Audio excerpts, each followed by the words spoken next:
Today's outtake, falling off the fiscal cliff into free fall. Is there a soft landing or not? Would it be the end of the world if Washington failed to reach a deal to stop the more than $500 million in spending cuts and tax increases from going into effect?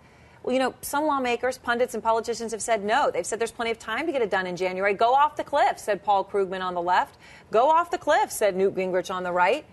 Does the theory have holes? CNN Money's Jean Sahadi has a column out about this. And I guess here's the question. What's the risk, Jean, if we go over the cliff temporarily? The risk is that Congress does not turn things around as quickly as everyone expects. You know, the thinking is the government can take steps to mitigate the tax increases and the spending cuts so that they don't really take effect. They're sort of pushed onto delay mode. And Congress, in its infinite wisdom, will get together, hold hands, pass a deal. In the first couple of weeks. Because they're so good at that. They're so good at it. And, you know, everything will change at midnight on December 31st. Everyone's minds will change about spending and taxes. We'll all be in the same camp. What people I talk to, budget experts who have a lot of legislative experience on the Hill, say, that's kind of tough. January is a slow month legislatively because you've got a lot of new members coming in who are just getting briefed on the issues. Right. So that's one thing. And you're going to have basically a whole new perspective on how much we're going to tax and how much we're going to spend, and they're going to try to change the law from that new benchmark.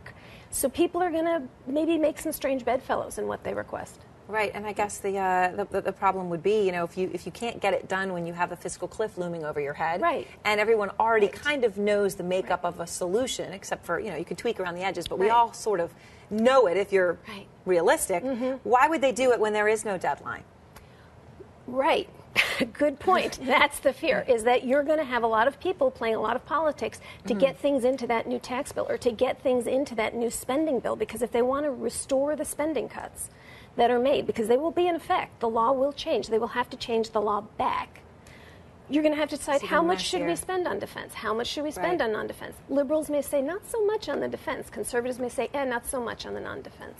So you're going to have some arguments. Yeah, a lot. Now, how likely is it that a deal is going to be reached by the end of the year? I mean, a real deal, not just a deal that does sort of, well, we'll, you know, do this with the Bush tax cuts, but we're not really going to deal with the spending or the sequester. I mean, a deal. I don't think we're going to get a whole deal this year. I think we'll be lucky if we can get the AMT fixed so that the middle class aren't hit by it, if we get doctors' payments, the so-called doc fix, fixed so that the doctors' payments aren't cut, and maybe we get some small agreement on the tax cuts. Maybe. Otherwise, we're going over the cliff. All right, Jean, thank you very much. Thank you. Well, I mean, I'm not really thanking you, but, you know, thanks for the reality check. Thanks.